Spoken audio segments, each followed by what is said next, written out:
Why is he not condemning this attack on fundamental rights and freedoms of workers?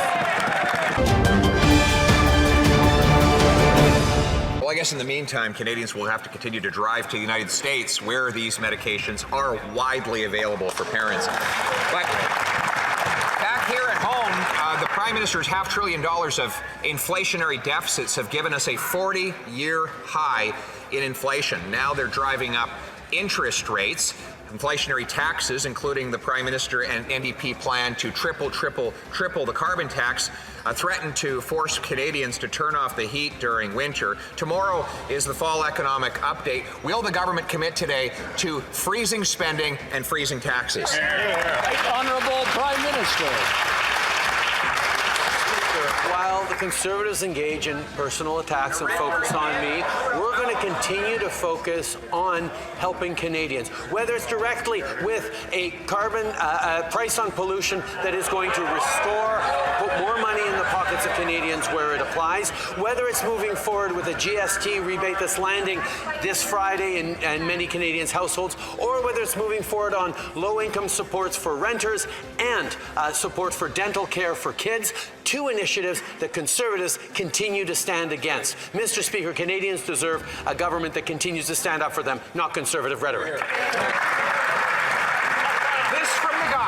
This from the guy that robbed a record amount of Canadian workers' paychecks when he imposed the highest inflation in 40 years on them.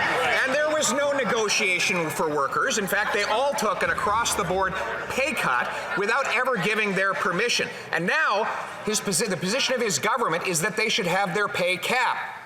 The Governor of the Bank of Canada told CEOs that there should be no pay hike for Canadian workers to compensate them for this Prime Minister's inflation. Does he agree with the Governor of the Bank of Canada that workers don't deserve a pay hike? Yes or no?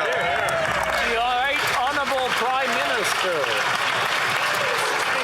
He's actually trying to pretend he's standing up for workers right now when he is refusing to condemn a suspension of their most fundamental rights to collective bargaining. Mr. Speaker, workers' ability to negotiate a better future for themselves and their families is core to this country's middle-class success.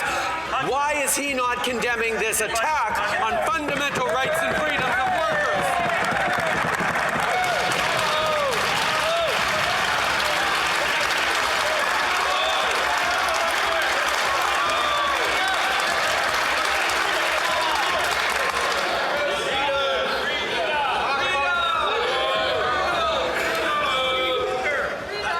I see the emotions are running a little bit high, so I'm going to ask everybody to take a deep breath.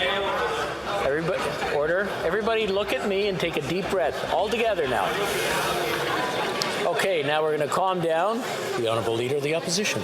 I am condemning the attack this Prime Minister has undertaken on Canadian workers by giving them the highest inflation in 40 years, eating up their paychecks so that they cannot afford food. It is this Prime Minister who has sent 1.5 million Canadians to the food bank in the month of March. This Prime Minister who's given them record credit card debt. This Prime Minister who's forced 1 in 5 of them to skip meals because they can't afford to eat. And now his Governor of the Bank of Canada says that those workers don't deserve a raise. I condemn those comments. Will he? Hear, hear, hear. Right Honourable Prime Minister. Mr. Speaker, one of the most fundamental rights available to workers is to negotiate their pay and their working conditions.